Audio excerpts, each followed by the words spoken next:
Assalamualaikum warahmatullahi wabarakatuh. Selamat sore sahabat Dokter Unar TV sekalian. Selamat datang dan selamat bergabung di acara Dokter Unar TV, edisi Dokter Edukasi dengan tema Mengenal Lebih Jauh Penyakit Jantung pada Kehamilan. Buat teman-teman yang belum tahu apa itu Dokter Unar TV, Dokter Unar TV merupakan platform kesehatan yang dibentuk oleh Fakultas Kedokteran Universitas Airlangga, di mana setiap minggunya kami menyajikan informasi menarik seputar kesehatan. Untuk itu, jangan lupa ikuti terus akun YouTube Dokter Uner TV dan juga follow Instagram @fk_uner dan @dokterunertv agar tidak ketinggalan informasi menarik lainnya. Perkenalkan, saya Dr. Salsabila Nabila Rifda yang akan memandu acara selama 1 jam ke depan. Kali ini kita akan membahas topik yang sangat menarik nih teman-teman, yaitu mengenai penyakit jantung dalam kehamilan. Di mana penyakit jantung kehamilan ini merupakan penyakit yang sering terjadi pada ibu hamil. Nah, pada sore hari ini saya tidak sendirian, namun ditemani oleh narasumber yang cantik-cantik dan juga luar biasa ahli di bidangnya. Beliau adalah staf pengajar di RSUD Dr. Sutomo Surabaya dan juga dosen di Fakultas Kedokteran Universitas Airlangga. Beliau adalah Dr. Alicia Yuwana Putri, spesialis jantung dan pembuluh darah, serta Dr. Nariswari Cininta, spesialis obstetrik dan ginekologi konsultan. Tanpa berlama-lama, mari kita sambut dokter yang telah hadir di hadapan kita semua. Selamat sore, dokter. Selamat sore, Mbak. Oke, apa kabar, dokter? Alhamdulillah baik. Oke, semoga sehat selalu, dokter. Nah, pada sore hari ini kita akan membahas topik mengenai mengenal lebih jauh penyakit jantung pada kehamilan. Nah, mungkin banyak nih pertanyaan dari ibu-ibu hamil dan juga teman-teman sekalian mengenai penyakit jantung nih, dokter. Mungkin dari dokter Ninta dulu bisa dijelaskan apa itu penyakit jantung dalam kehamilan, dokter. Silakan, dokter. Oke, baik, terima kasih Dokter Salsa. Jadi kalau kehamilan dengan penyakit jantung itu sebenarnya semua kehamilan yang memiliki penyulit yang terkait dengan kelainan jantung, baik dia kongenital maupun yang didapat, dan itu bisa terjadi diketahui sebelum kehamilan maupun akibat proses kehamilannya sendiri. Mungkin dari Dokter Alicia ada tambahan? Ya, sama seperti Dokter Ninta ya, Dokter Salsa, bahwa penyakit jantung pada kehamilan itu adalah suatu kondisi di mana ibu hamil tersebut memiliki penyakit jantung. Baik penyakit jantungnya itu didapat, artinya dia memang baru dapat pada saat dewasa, kemudian hamil, atau memang sudah diketahui sejak lama, biasanya berupa penyakit jantung kongenital yang menetap kemudian dia hamil. Tapi penyakit jantung kehamilan ini sebenarnya ada 2 jenis ya, dok, secara garis besar, bahwa memang penyakit jantungnya ini berdiri sendiri sebelum hamil, atau penyakit jantung yang diakibatkan oleh karena kehamilannya, karena pada beberapa kasus memang hamilnya itu sendiri bisa menyebabkan penyakit jantung. Jadi kalau ditanya spektrum penyakit jantung dalam kehamilan sebenarnya luas sekali. Jadi kita harus benar-benar mendiagnosa dan mencari tahu kira-kira spektrum yang diderita oleh ibu hamil yang mengalami sakit jantung ini termasuk spektrum yang mana. Oke, baik. Jadi ada bermacam-macam ya, dok, penyakit jantung dalam kehamilan. Ada yang didapat saat kehamilan ataupun memang dari sejak lahir dan dilanjutkan saat kehamilannya bisa menjadi lebih parah ya, dokter ya. Nah, untuk prevalensi penyakit jantung pada kehamilan di Indonesia sendiri seperti apa ya, dokter? Silakan, Dokter Alicia. Secara garis besar mungkin nanti Dokter Ninta punya angka yang lebih presisi ya, tapi memang untuk penyakit jantung dalam kehamilan sendiri sebenarnya sekarang posisinya sudah ada di 3 besar ya, dok. Ya, jadi 3 besar penyakit pada saat hamil itu sudah di nomor 3-nya adalah penyakit jantung. Mungkin secara garis besar 1% dari seluruh populasi yang hamil bisa dikatakan punya sakit jantung dengan angka kematiannya juga cukup tinggi, sekitar 0,3 per 100.000, tapi itu data di luar. Tapi mungkin Dokter Ninta punya data yang lebih presisi lagi khususnya di tempat kita sekarang, dok. Iya, betul sekali. Jadi baik data nasional maupun data di Rumah Sakit Dr. Sutomo sendiri itu kurang lebih mirip ya. Untuk morbiditas atau mortalitas ibu hamil itu paling tinggi disebabkan saat ini memang masih dengan perdarahan pada kehamilan.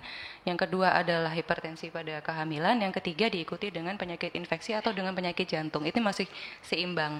Terus data yang kami kumpulkan ini dari tahun 2018 sampai 2021 itu kita dapatkan dari kelainan yang acquired ya, yang didapat itu sekitar 3-14%, sedangkan yang kongenital mungkin lebih sedikit 2-3%, tapi mortalitasnya tinggi antara 22-26%, karena sayangnya kebanyakan ibu-ibu hamil itu tahunya memiliki kelainan jantung ketika sudah hamil.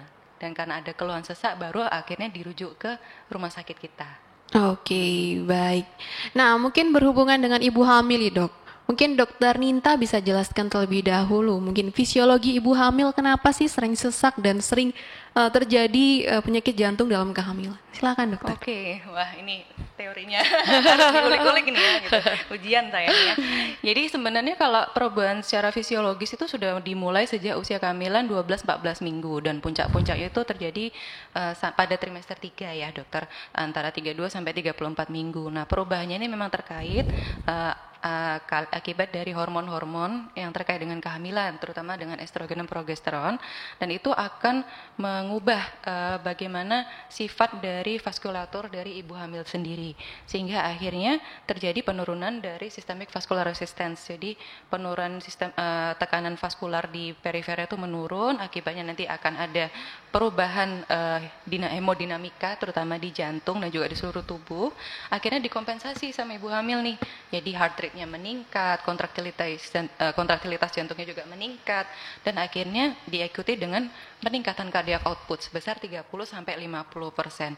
Nah, peningkatan semua ini terjadi sebetulnya untuk memfasilitasi kehamilan yang sehat. Jadi untuk make sure untuk sirkulasi ke maternalnya dan sirkulasi ke janinnya itu baik semua. Namun pada kondisi-kondisi di mana ada underlying disease ya, terutama yang terkait sama kelainan jantung, itu malah jadi kayak senjata makan tuan ya, Dokter Alicia. Terus ya juga ada perubahan dari koagulabilitas dari ibu hamil, itu kan juga cenderung hypercoagulability ya dia. Nah, itu kalau pada kondisi-kondisi kelainan jantung yang misalkan dengan terkait valve yang sudah dilakukan pemasangan prostese, itu juga akan menjadi, ya bisa jadi musuh, bisa jadi enggak gitu. Nanti Dokter Alicia nih yang lebih ahli nih untuk menjelaskan. Oke, baik Dokter. Sangat kompleks sekali ya, Dok, ya, fisiologis pada ibu hamil itu ya. Nah, mungkin Dokter Alicia bisa jelaskan jenis dan klasifikasi ya, apa saja nih pada penyakit jantung pada ibu hamil. Silakan, Dokter. Aduh, kalau klasifikasinya kita bicara banyak sekali ya, Dok. Karena penyakit jantung jenis apapun itu bisa diderita oleh ibu hamil. Katakanlah kalau kita bicara memang ibu hamil tersebut punya penyakit jantung. Penyakit jantung yang bisa diderita ibu hamil itu adalah satu penyakit jantung kongenital. Penyakit jantung kongenital pun itu jenisnya banyak banget gitu. Jadi ada penyakit jantung kongenital yang sederhana seperti ASD, VSD, PDA, VSD.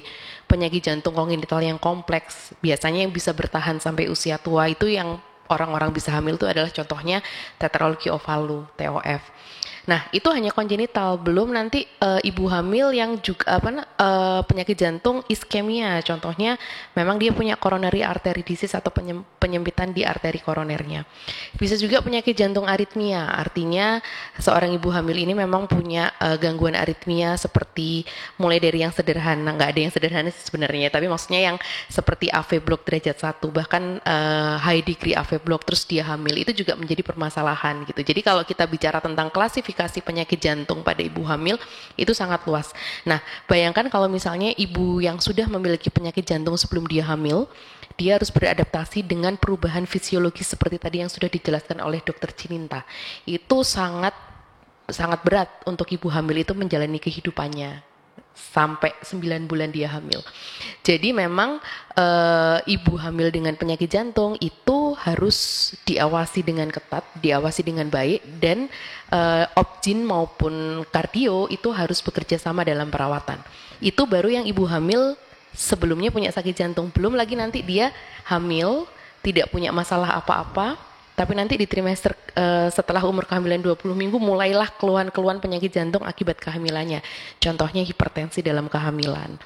Contoh lagi misalnya bentuk beratnya adalah peripartum kardiomyopati. Itu adalah contoh penyakit jantung yang disebabkan oleh kehamilan itu sendiri. Nanti akan jatuh dalam spektrum yang lebih berat, PPCM itu akan jatuh ke dalam suatu acute decompensated heart failure. Jadi kalau kita bicara klasifikasi penyakit jantung pada kehamilan itu sangat luas dan sangat banyak. Tapi secara garis besar kita baginya seperti itu, Dok. Baik, Dokter.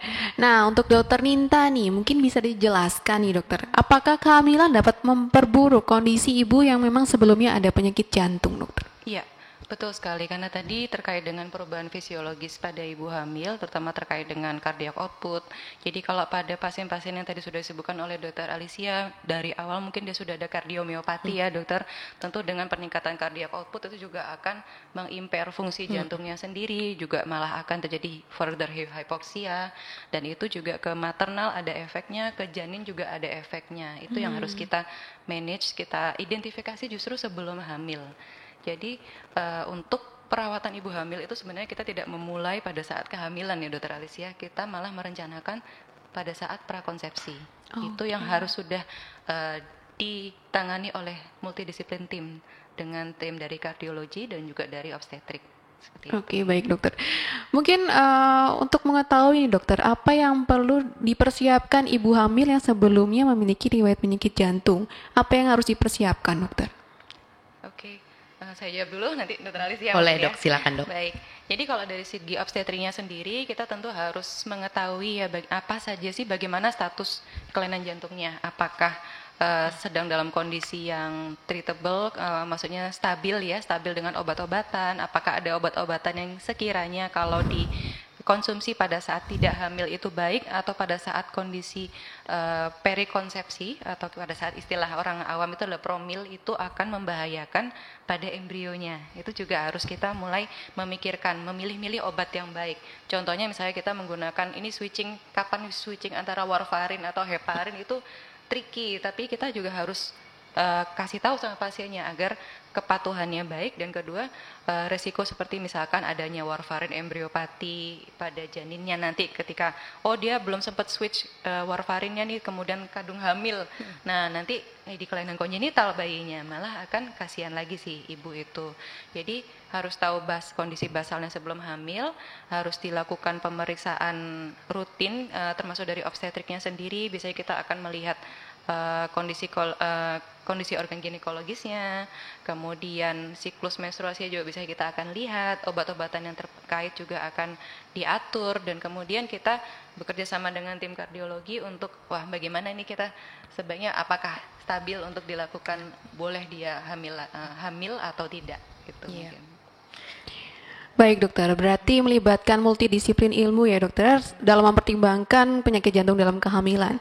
Nah untuk dokter Alicia nih dokter, mungkin bisa dijelaskan gejala-gejala apa saja yang perlu diwaspadai seseorang ibu hamil ini, dia memiliki potensi untuk menjadi penyakit jantung. Gitu. Ya. Sebenarnya kalau misalnya kita mendeteksi penyakit jantung kehamilan pada saat dia hamil itu sebenarnya sulit-sulit gampang. Karena ibu hamil aja secara fisiologis, keluhan ibu hamil itu sama seperti keluhan penyakit jantung. Nah, biasanya ibu hamil kalau sudah mulai trimester kedua itu sudah mulai ada keluhan sesak gitu ya dok. Nah, sebenarnya penyakit jantung pun keluhannya itu juga sama, sesak. Nah, akhirnya sesak ini yang harus kita evaluasi. Apakah sesaknya ini memang merupakan sign and symptom dari suatu penyakit jantung, ataukah ini sesak yang fungsional atau fisiologis karena kehamilannya. Tapi yang jelas mungkin kalau saya bisa kasih clue sedikit, sesak kalau dia ibu hamil, selama sesaknya itu memang related to activity, itu biasanya, dan munculnya pada saat trimester kedua, itu biasanya memang disebabkan oleh karena fisiologi kehamilannya. Tapi nggak boleh santai. Artinya kalau memang sudah ada keluhan sekecil apapun, sebaiknya kita tetap harus periksakan. Nah, tapi kalau sesaknya itu dia dyspnea on effort, kemudian ada keluhan ortopnu, ada keluhan paroxysmal nocturnal dyspnea, nah itu sudah mulai nggak bagus. Itu artinya dia sudah tidak fisiologis, berarti ada sesuatu. Mungkin harus dicekkan lagi, mungkin kita perlu lakukan ekokardiografi. Nah, kalau misalnya ternyata parameter ekokardiografi yang lain baik, tapi kita harus lihat dulu, mungkin fungsinya bagus, tapi kita harus lihat, contohnya di ekokardiografi, kita harus lihat LV diastolic function dok. Jadi kalau misalnya LV diastolic function tidak akan berubah walaupun dia hamil, tapi kalau LV diastolic functionnya berubah sekecil apapun, artinya mungkin ada suatu kondisi kardiak yang membuat kehamilannya itu menjadi berat.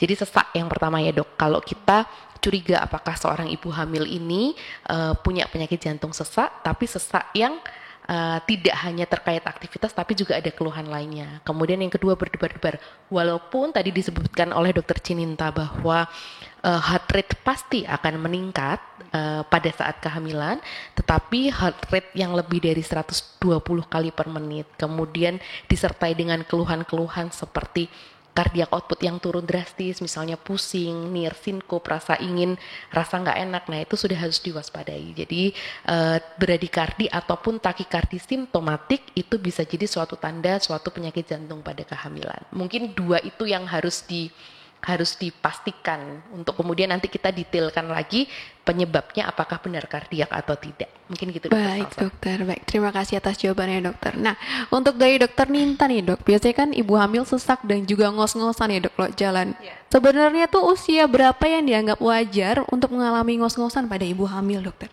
Oke, jadi biasanya mulai ada gangguan atau keluhan sesak itu kalau memang tinggi fundus uteri itu sudah melebihi umbilikus ya. Itu rata-rata di atas usia kehamilan 6 atau 7 bulan. Oke, Nah, di situ keluhannya biasanya akan bercampur ya antara sesak dan juga kadang-kadang ada keluhan seperti dispepsia, mirip-mirip seperti itu. Cuma kalau keluhannya disertai dengan keluhan nyeri dada, itu yang kita harus waspadai, terutama nyeri dada yang menjalar atau tadi terkait dengan yang Atherosclerotic heart disease ya dok. Yes, jadi terkait dengan yang sudah disebutkan dokter Alicia, terus nadi tadi juga nadi adalah parameter yang mudah kita semua bisa ngukur, baik dokter umum maupun Bu Bidan yang biasanya di Vaskes 1 juga kita kasih tahu bradikardi nggak boleh, takikardi di atas 120 itu sudah warning sign banget. Kemudian bisa RR-nya juga kita harus evaluasi. Kalau RR-nya sudah di atas 26, 20, itu sudah nggak normal pada kehamilan juga. Tapi dan sekarang apalagi kalau paling mudah kan sudah ada saturasi ya di mana-mana. Saturasi kalau udah di bawah 97% itu sudah tidak normal pada kehamilan. Jadi itu yang harus diwaspadai. Jadi dengan tools yang mudah, tadi dengan signs and symptoms yang sudah disebutkan dokter Alicia tadi, itu bisa langsung merupakan screening tools langsung untuk di-refer ke vaskes selanjutnya untuk dilakukan investigasi lebih lanjut gitu. Oke, dokter. Namun dokter, selain sesak dan juga dada berdebar, apakah kan ibu hamil sering nih dokter mengeluh kakinya bengkak nih. Nah, itu apakah merupakan salah satu gejala dari penyakit jantung, dokter? Ya. Tidak semua bengkak itu sign dari sakit jantung. Ibu hamil pun sebenarnya kalau kondisi fisiologis dia juga biasanya mengalami bengkak karena cairannya biasanya menumpuk pada tubuh ya. Tapi selama dia edemanya itu pedal edem, artinya hanya sebatas telapak kaki, kemudian dia non-pitting, artinya dia reversible bisa kembali, biasanya itu tanda yang fisiologis. Tapi kita harus mulai aware kalau misalnya edema atau bengkak kakinya itu bilateral kanan kiri dan dia sudah di atas dari pedal edem dan biasanya pitting. Jadi kalau kita tekan dia tidak kembali secara normal. Nah, itu mungkin saja tanda suatu sakit jantung, walaupun mungkin juga ada kondisi metabolik yang terganggu lainnya, contohnya hipoalbumin kan juga bisa. Jadi kalau itu sudah early sign untuk supaya kita bisa deteksi lebih lanjut. Mungkin ada tambahan dari dokter Ninta, dok? Iya, betul sekali. Jadi kalau edema yang normal pada kehamilan itu adalah yang sifatnya reversible ya, dan biasanya memang terjadi pada akhir-akhir kehamilan dan jarang sekali terjadi pada awal kehamilan. Kalau pada awal kehamilan sudah terjadi itu ada kemungkinan ya tadi kelainan jantung bisa, kelainan yang terkait dengan protein atau albumin bisa, kelainan renal pun bisa. Jadi kita mulai waspada kalau terjadi sebelum 28 minggu itu sudah harus waspada. Oke, baik dokter. Nah, berhubungan dengan penyakit jantung nih dokter, untuk pemeriksaan fisik apa saja nih dokter yang perlu ditekankan kepada mungkin pada dokter umum sekalian yang lagi nonton acara ini dokter? Silakan dokter. Saya dulu nanti detailnya. Monggo, silakan dok. Jagonya dokter Alicia. Jadi sebenarnya kalau pada pemeriksaan fisik yang spesifik untuk jantung ya, kalau pada ya regarding dari perubahan fisiologis pada kehamilan itu pasti ada murmur yang fisiologis, ya dokter Alicia ya. Jadi tapi murmurnya itu bukan yang murmur yang pansistolik, apalagi murmur yang diastolik, dan biasanya kualitas intensitas suaranya juga soft saja, halus. Halus saja. Terus mungkin ya ada suara tambahan mungkin yang S3 aja ya dokter ya. Tapi kalau sampai ada suara tambahan lain itu yang tidak boleh ada. Jadi itu yang fisiologi terjadi pada kehamilan. Mungkin ada tambahan dokter Alicia? Nah, karena murmur pun sebenarnya kehamilan pun bisa menyebabkan suara murmur. Jadi ini teman-teman dokter umum atau teman-teman yang mungkin sekarang ada di garda terdepan dan sering menerima ibu hamil, jangan bosan-bosan untuk memakai stetoskop gitu. Jadi stetoskop itu sebenarnya adalah tools sederhana kita untuk bisa mendeteksi murmur. Belajarlah, kita harus mulai belajar mendengarkan murmur karena mendengarkan murmur itu dimulai dari mendengarkan suara jantung yang normal. Jadi nanti kalau misalnya sehari-hari lagi gabut, lagi nggak ngapa-ngapain tuh tempel stetoskop, tempel di dadanya masing-masing. Nanti dia akan terbiasa mendengarkan suara S1, S2 gitu ya. Nah, nanti kalau di pasien ternyata kita menempelkan ada suara sesuatu yang tidak normal, baik di antara S1, S2 atau sebelum S1 setelah S2, artinya itu ada murmur, itu ada suara tambahan. Baru nanti kita gali lagi, murmurnya murmur sistolik, murmurnya murmur diastolik. Walaupun sebenarnya pada kondisi fisiologis kehamilan murmur pun ada secara fisiologis, tapi biasanya grade-nya cuma 1. Artinya grade 1 itu dalam kondisi sunyi sekali baru bisa didengarkan. Tapi kalau misalnya dalam kondisi ramai sudah terdengar suara murmurnya, artinya dia murmurnya sudah grade 3/6 biasanya. Kalau sudah lebih dari grade 3, artinya sudah lebih dari grade 1, 2, artinya kemungkinan besar dia tidak fisiologis. Gitu. Jadi tetap harus tempel stetoskop ya, Dok Salsa. Oke dokter. Nah mungkin dokter garda terdepan kan juga ada, selain dokter ada bidan nih dokter. Nah mungkin teman-teman di bidan masih belum terlalu familiar dengan suara murmur dokter. Mungkin ada pemeriksaan lain yang untuk dapat membuat ibu bidan, oh ini mungkin ada kelainan jantung, bisa merujuk segera ke dokter obgyn seperti itu dokter. Sebenarnya kalau misalnya bidan tidak familiar, saya nih yang harus nge-push terus bahwa bidan pun tetap harus diajari mendengarkan suara jantung yang normal gitu. Karena kalau kita sebenarnya klinis itu akan tetap bisa membantu kita untuk mencari suatu diferensial diagnosis. Tetapi auskultasi itu punya peranan yang sangat penting untuk mendeteksi apakah memang ada suatu kardiak anomali atau tidak. Walaupun sekarang katanya bidan tidak pede atau misalnya tidak bisa mendengarkan auskultasi, sekarang sebenarnya mulai untuk kita membiasakan atau mengajari bahwa bidan itu boleh melakukan auskultasi untuk menegakkan, meyakinkan bahwa memang klinis yang dia dapat itu cocok dengan auskultasi yang dia dengar. Mungkin Dokter Ninta yang lebih bisa menambahkan. Iya, sebenarnya kalau auskultasi itu adalah tugas kita semua ya, baik dari bidan, perawat, GP, dokter spesialis itu sudah diwajibkan. Bahkan SPOG pun wajib bisa auskultasi sebenarnya dokter ya, karena segitu banyaknya dan segitu fatalnya kelainan-kelainan jantung. Bahkan kematiannya itu 77% dokter kalau misalkan seorang wanita itu tidak diketahui memiliki penyakit jantung dan akhirnya hamil. Jadi kematiannya tinggi banget. Nah, mungkin salah satu memang kita kembali lagi ke klinis ya. Klinis itu yang tadi sudah disebutkan kalau sudah ada ortopneu, paroxysmal nocturnal dyspnea dan juga ada Dyspnea on effort. Ya, dyspnea on effort itu udah patognomonis banget ya, udah kelihatan banget nih pasti ada sesuatu pada kardiaknya. Terus mungkin kalau JVP itu ya agak-agak trik ini juga ya, nggak semua kasus kelainan jantung juga kelihatan ya dok ya untuk pemeriksaan jugular venous pressure, kadang ada yang terlihat ada yang tidak terlihat dan itu lebih tricky. Memang satu-satunya auskultasi mendengarkan suara murmur, suara jantung yang fisiologis, kemudian kita bisa membedakan dengan yang patologis, itu penyelamatnya paling simpel dan paling bisa menyelamatkan sang ibu. Oke, baik dokter. Berarti kita harus melakukan pemeriksaan fisik secara lengkap ya dokter, jangan di skip-skip ya dokter ya. Nah dokter, berbicara mengenai penyakit jantung pada kehamilan, ibu hamil sangatlah berisiko mengalami penyakit jantung dalam kehamilan nih dok. Mungkin dokter bisa menyebutkan faktor risiko apa saja yang perlu diketahui terhadap ibu dengan penyakit jantung dokter. Pertanyaannya ujian banget ya ini. Jadi kalau misalnya pada ibu hamil yang kita tidak ketahui apakah ada penyakit jantung sebelumnya, apakah saat ini beliau akan berisiko mengalami kelainan jantung atau gangguan pada jantung saat hamil, mungkin kita bisa melihat pada ibu-ibu dengan underlying disease-nya mungkin ada yang terkait dengan metabolic disease ya, metabolic disease yang terkait dengan hipertensi kronis, diabetes mellitus yang before pregnancy atau kita kenal dengan diabetes mellitus yang pragestasional, itu juga biasanya akan meningkatkan resiko adanya cardiovascular disease, tapi mungkin dia nggak saat hamil saja, tapi bisa juga long term. Long term ini kita memikirkan antara 5 sampai 10 tahun pasca kehamilan. Kemudian kalau pada yang kita ketahui misalkan pada hipertensi pada kehamilan, preeklamsi misalnya, salah satu faktor risikonya kan mungkin dengan obesity ya, obesity bisa, terus dari primigravida, multigravida atau usia pada saat ibu itu pertama kali hamil itu juga akan menjadi faktor risiko untuk permasalahan jantung ya, kardiovaskular pada intinya, include preeclampsia.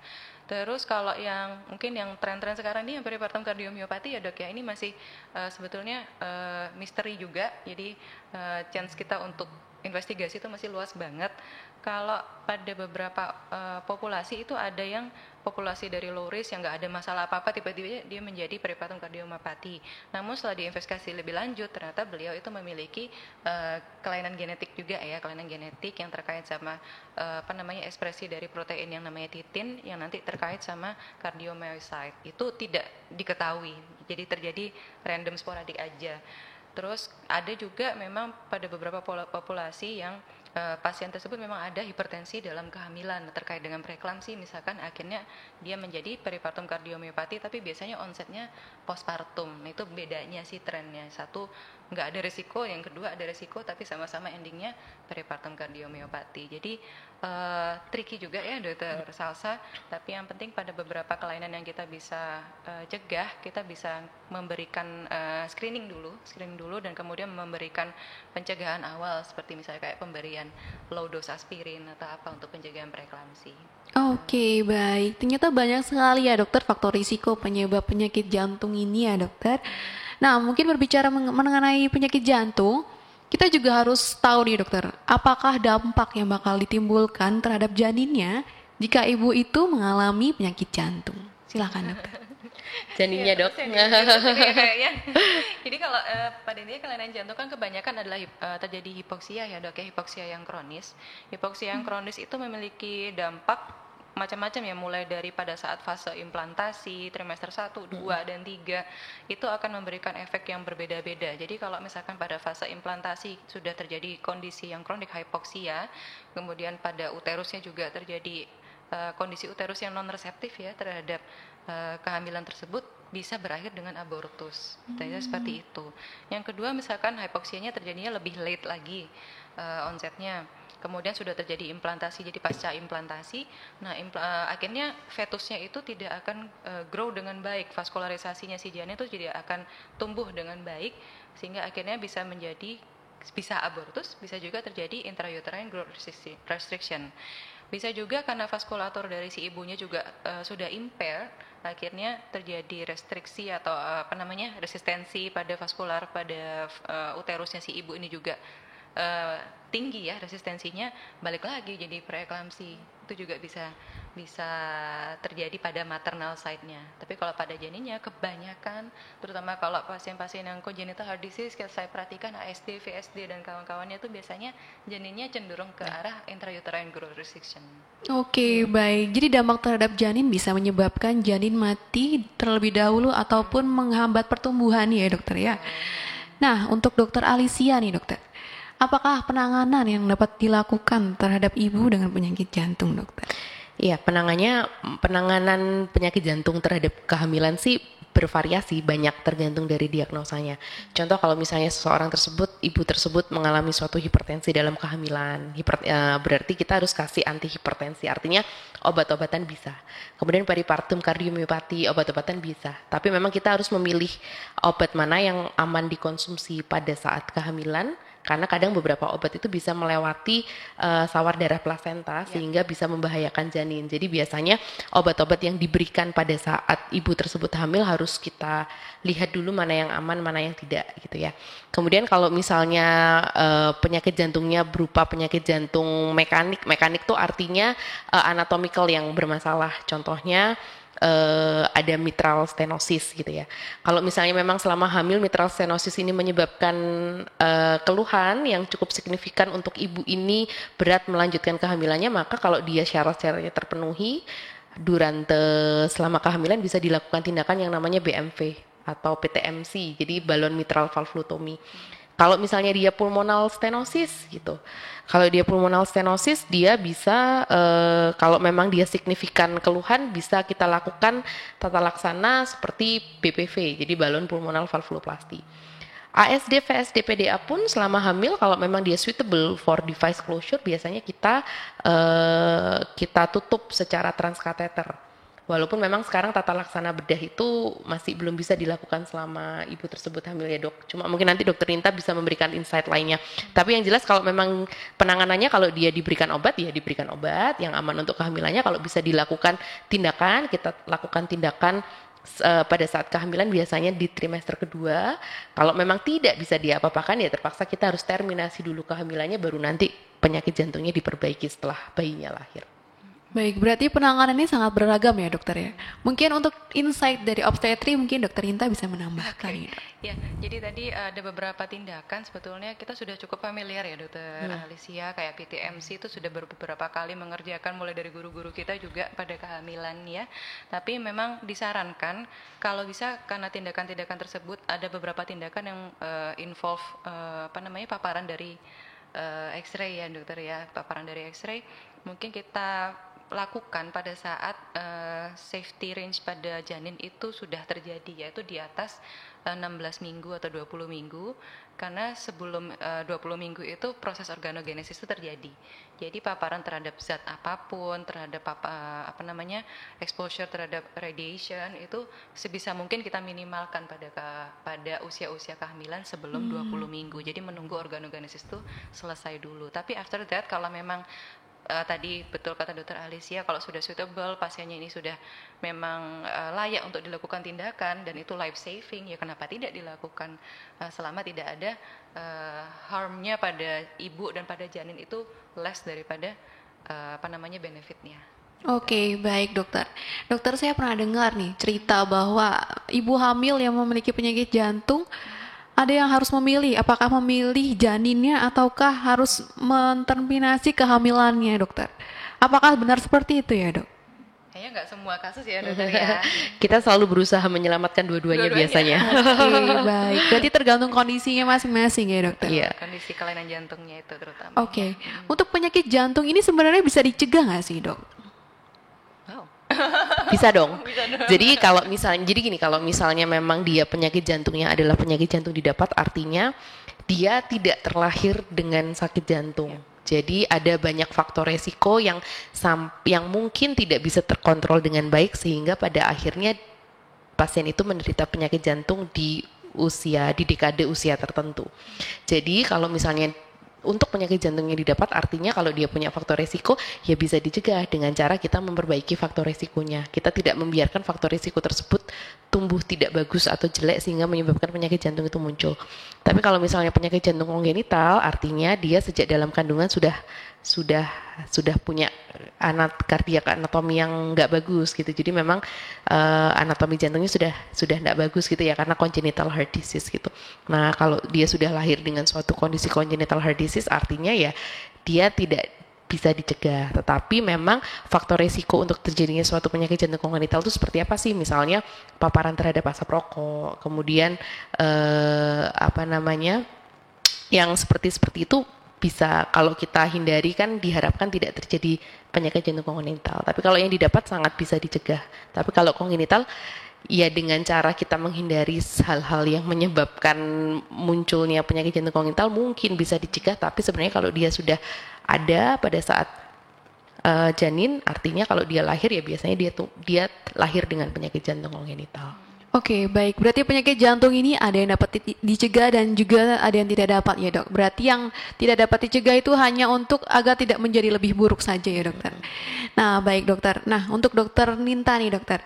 Untuk nutrisi atau makanan apa saja yang harus dihindarkan pada ibu dengan penyakit jantung dalam kehamilan, dokter? Kalau dari segi nutrisi sebenarnya tidak ada yang khusus ya, jadi tidak ada pantangan pada intinya. Semua harus dijaga nutrisinya karena untuk perubahan fisiologi maternal dan untuk make sure asupan nutrisi ke janinnya itu juga baik. Namun mungkin yang perlu diperhatikan itu mungkin asupan cairan ya dokter ya pada beberapa kelainan jantung yang terkait kayak sudah terkait dengan heart failure, itu juga kita harus membatasi. Kalau pada ibu hamil sendiri kan memang disarankan untuk konsumsi intake cairannya itu sekitar 1.500 sampai 2.000 cc per hari.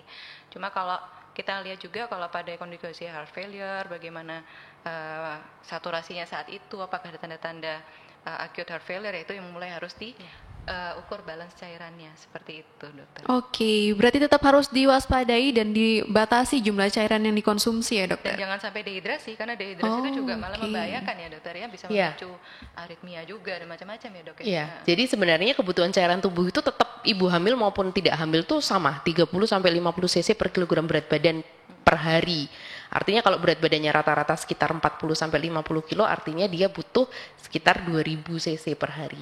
Cuma memang tadi dokter Ninta maksudnya menekankan bahwa kalau misalnya dia punya penyakit jantung dengan reduced ejection fraction seperti PPCM, heart failure, artinya kebutuhan cairannya harus dikurangi. Dikurangi seberapa?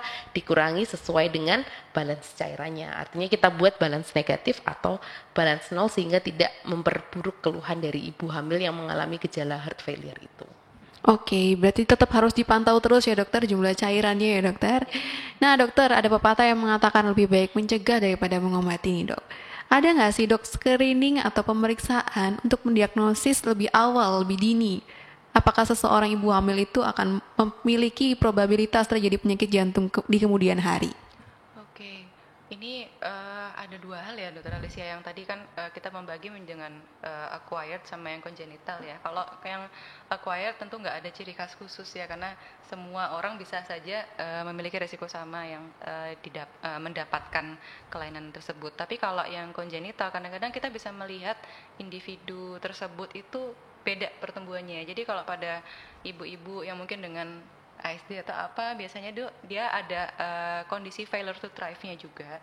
Kemudian kita juga bisa ngelihat dari history taking-nya, sang ibu tuh mungkin pada saat sekolah atau pada saat beraktivitas di masa kecilnya, dia itu mengalami sesak pada dyspnea on effort kayak tadi itu ya, nggak bisa ikut olahraga, atau pada saat sedikit-sedikit pingsan, itu kita harus tahu dari segi itu. Kemudian kalau screening toolsnya sendiri, sebenarnya kita kalau pada beberapa kondisi kelainan itu mungkin kita pakai kayak CARPREC gitu ya dokter ya. Kita bisa pakai kriteria CARPREC itu untuk menilai kira-kira nanti kalau dia pada saat hamil itu pada scoring yang berapa gitu skornya, dia akan 5% akan terjadi cardiovascular event pada saat hamil. Cardiovascular event pas hamil tuh ya include mulai dari aritmia sampai dengan cardiac arrest, seperti itu. Nah, CARPREC-nya sendiri saya lupa ingat. Kita buka KPAN aja nggak apa-apa ya dokter Salsa ya? Monggo dokter. Jujur nih saya ngomong nggak ingat CARPREC itu isinya apa aja.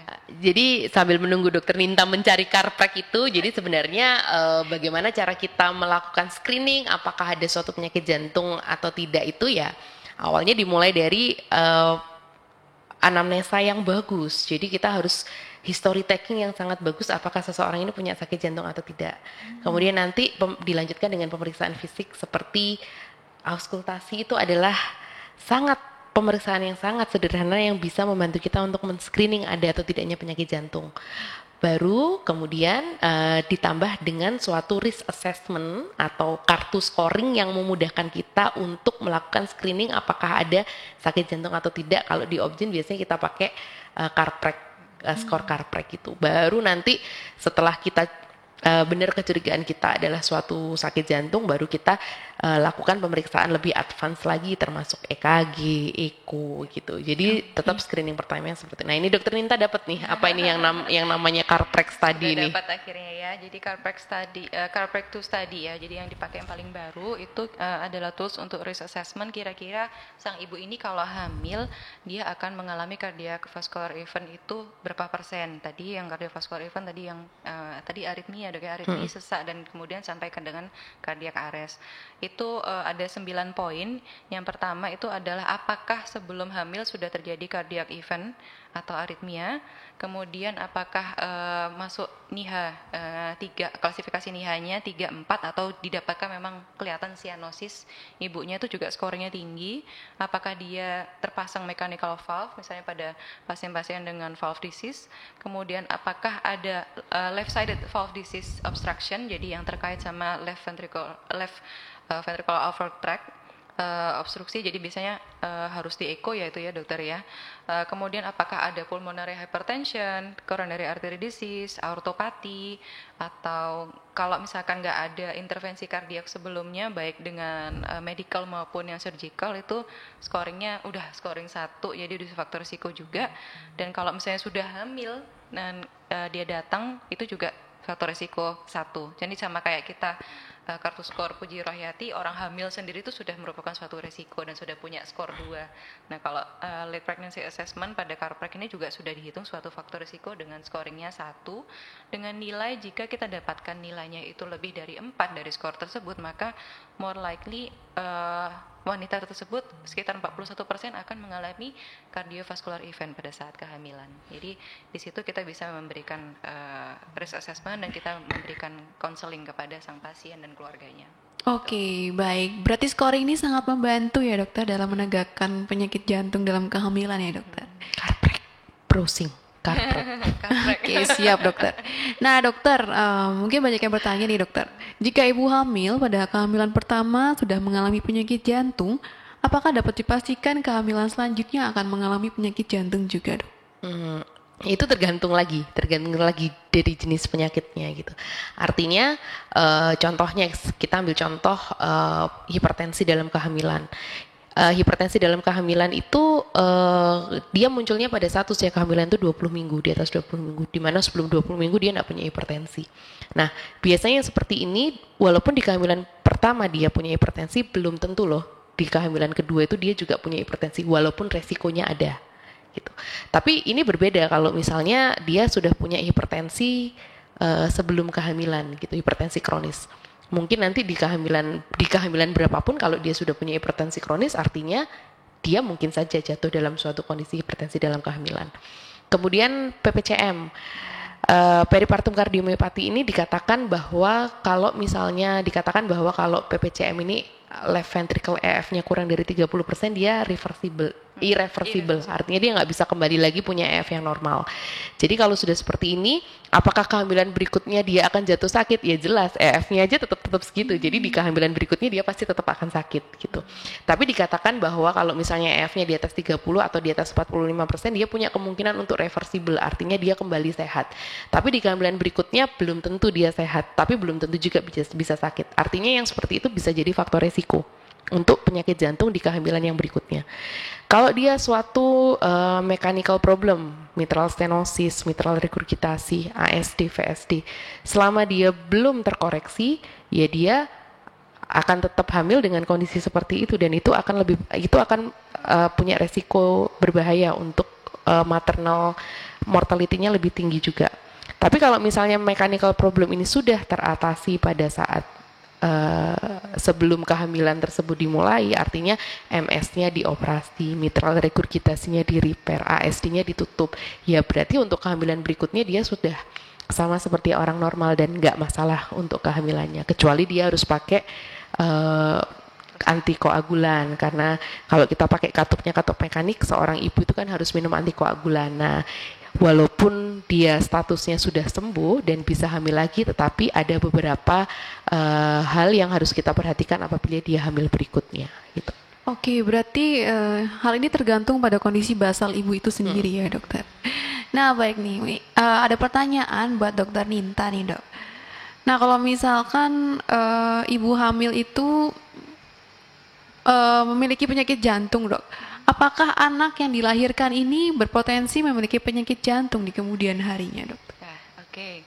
Jadi akan saya bagi menjadi dua. Jadi kalau yang kelainan jantungnya yang acquired, misalnya kayak tadi yang rheumatic heart disease atau apa, itu biasanya tidak langsung memiliki efek terhadap si janin, kecuali si ibu misalkan dengan rheumatic heart disease-nya itu terjadi hipoksia yang kronis dan akhirnya efek ke janinnya itu adalah gangguan sirkulasi utara plasenta. Jadi pertumbuhannya juga terganggu, bahkan mungkin organogenesisnya terganggu. Jadi efeknya itu adalah efek yang tidak langsung indirect.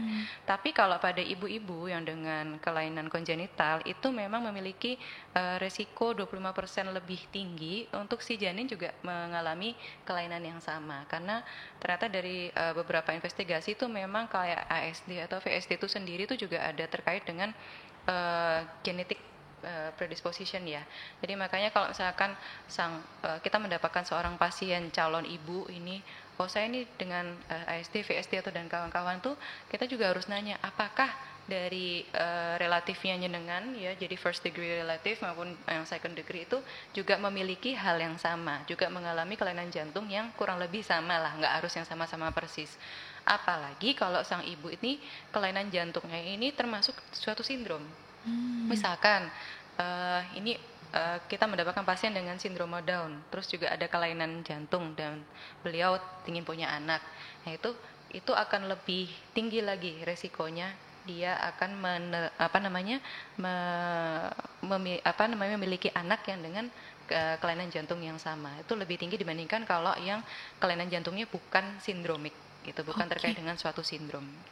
Oke dokter, berarti ini termasuk kongenital nih dokter? Iya, kongenital yang paling sering itu. Oke, untuk kongenital ini baiknya screening pada janinnya itu dilakukan pada usia setelah lahir berapa minggu ya dokter? Kalau yang kongenital tuh malah kita lakukan screeningnya pada saat intrauterine.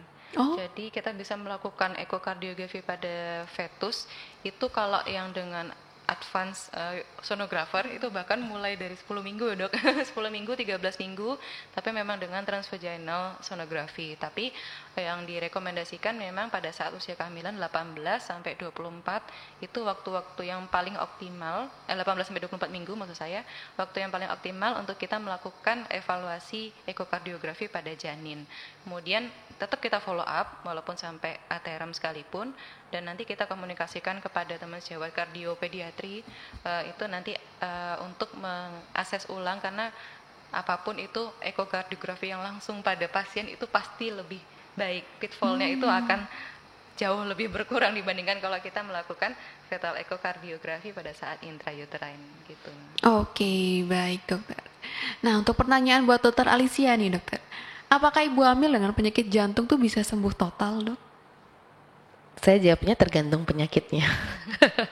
Jadi artinya kalau misalnya sembuh total, itu tadi kalau misalnya dia tipe yang mechanical, kelainan mekanik ya, katup, ASD, kalau sudah ditutup artinya sembuh total. Selama dia tidak ada komplikasi yang mengikuti setelah penutupan, misalnya pulmonal hipertensi. Kadang beberapa orang itu walaupun sudah ditutup, sudah dioperasi, dia masih tetap persisten pulmonal hipertensi. Penyebabnya tidak diketahui. Nah, kalau kayak begitu, walaupun sudah ditutup, dia dikatakan sembuh dari penyakitnya, tapi masih ada komplikasi yang mengikuti. Nah, kalau misalnya penyakitnya hipertensi, apakah bisa sembuh total? Sembuh total istilahnya adalah terkontrol. Selama dia terkontrol dengan baik dengan obat-obatnya yang diminum rutin, dia akan nggak masalah, dia akan baik-baik saja gitu. Jadi apakah orang dengan penyakit jantung pada kehamilan apakah bisa sembuh? Tergantung jenis penyakitnya. Bisa dikatakan sembuh kalau dia memang terkoreksi, tetapi kalau selama dia tidak terkoreksi artinya kita usahakan supaya dia terkontrol seoptimal mungkin. Oke, berarti lagi-lagi tergantung kondisi ibunya lagi ya dokter. Nah untuk dokter Ninta nih dok, kan seseorang dengan penyakit jantung itu pasti kan diberikan obat. Nah apakah setelah janinnya dilahirkan aman untuk menyusui anak dengan obat yang diminum oleh ibu yang sebelumnya mengalami penyakit jantung? Oke, obat-obatan seperti antihipertensive agent itu kebanyakan aman ya dikonsumsi ketika kondisi postpartum maupun dalam kondisi menyusui. Mungkin kayak ada beberapa obat bahkan yang kayak antikoagulan masih aman juga ya dokter ya. Jadi tidak ada efek yang justru pada kondisi postpartum itu udah bebas si ibunya untuk kita optimalkan terapinya. Dan jarang sekali yang disekresikan melalui ASI. Jadi aman untuk bayinya juga. Oke, berarti tetap bisa menyusui ASI eksklusif ya dokter Ya, pada ibu betul, penyakit jantung ini. Nah, mungkin ini pertanyaan terakhir juga untuk dokter Ninta nih dokter. Kontrasepsi apa yang aman yang dapat kita berikan kepada ibu hamil yang sebelumnya memiliki penyakit jantung? Apakah berupa hormonal ataukah alat kontrasepsi dalam rahim? Silahkan dok. Oke, jadi memang kalau kontrasepsi itu kan kita bagi secara garis besar adalah kontrasepsi yang permanen sama kondisi yang kontrasepsi yang temporer. Kemudian yang temporer itu juga macam-macam, ada yang hormonal, ada yang non hormonal. Pada kontrasepsi yang permanen misalnya sterilization, baik melalui dengan alat atau dengan operatif, itu biasanya memang kita sarankan untuk pasien-pasien yang pada kondisi yang non reversible lagi ya dok ya, non correctable. Itu kita sarankan memang untuk sterilization dan biar dia mengoptimalkan kondisi hidupnya, dia meningkatkan quality of life-nya sang pasien tersebut. Kemudian yang berikutnya untuk kondisi-kondisi seperti yang terkait pada intinya nggak boleh terjadi trombus pada kasus tersebut, pada pasien tersebut, itu sangat kita hindari penggunaan kontraseptif yang mengandung hormon, terutama hormon-hormon yang estrogen, karena estrogen itu lebih mudah untuk terbentuk trombus ya dokter, yang mudah untuk membentuk trombus. Jadi kita hindarkan pada pasien-pasien yang mungkin dengan mechanical valve replacement seperti itu juga kita hindari, atau pada pasien-pasien yang dengan kardiovaskular mungkin coronary artery disease itu juga kita hindari penggunaan yang kontrasepsi yang hormonal. Jadi kita pilihkan untuk kontrasepsi yang non hormonal, mekanik, misalkan dengan IUD yang tanpa hormon, atau menggunakan kondom, atau menggunakan pantang berkala. Jadi masih banyak sih pilihannya untuk kontrasepsi bagi ibu-ibu yang dengan kondisi kelainan jantung. Oke, baik, berarti ibu hamil dengan penyakit jantung harus menghindari yang bersifat hormonal ya dok, yang baiknya mengonsumsi atau memakai alat kontrasepsi yang mekanik. Nah dokter, banyak sekali nih ilmu yang kita dapatkan pada sore hari ini. Tidak terasa kita sudah berada di penghujung acara. Mungkin dari dokter Ninta dan dokter Alicia masing-masing memiliki take home message untuk para peserta Dokter Uner TV yang ada di rumah. Silakan dokter. Baik, take home message dari saya cuma yang penting adalah rajin-rajin melakukan risk assessment, terutama pada pasien-pasien yang merencanakan kehamilan, karena itu sangat menyelamatkan nyawa sang ibu dan juga sang calon janin. Jadi pemeriksaan fisik yang baik, history taking yang baik itu menyelamatkan banyak nyawa gitu. Baik, mungkin dari dokter Alicia ada tambahan? Kalau memang jadi seorang ibu dengan penyakit jantung itu sebenarnya kehamilan itu harus direncanakan. Jadi seorang ibu sebelum hamil baiknya melakukan screening untuk mengetahui apakah ibu tersebut punya sakit jantung atau tidak. Karena kalau misalnya kita tahu sakit jantungnya pada saat hamil, itu akan lebih PR untuk kita untuk membantu ibu itu melewati masa kehamilannya sampai masa persalinan. Dan kalau memang sudah terdiagnosa penyakit jantung, harus minum obat. Artinya kalau dikasih obat diminum yang teratur, dan kalau bisa kehamilan berikutnya dikontrol, sangat direncanakan, dan kalau bisa diobati dulu atau dikoreksi atau dioperasi dulu sebelum kita memutuskan untuk kehamilan kedua. Oke, baik. Terima kasih banyak kepada Dr. Ninta dan juga Dr. Alicia atas ilmu yang telah diberikan pada sore hari ini. Berakhir sudah acara Dokter Uner TV pada sore hari ini. Semoga dapat memberikan manfaat kepada kita semua. Berikut ini terima kasih banyak pada penonton Dokter Uner TV yang telah menyaksikan hingga sore hari ini. Mohon maaf jika banyak kesalahan. Saya Salsabila Nabila Rifda mewakili segenap kru mengucapkan terima kasih banyak. Mohon maaf. Wassalamualaikum warahmatullahi wabarakatuh.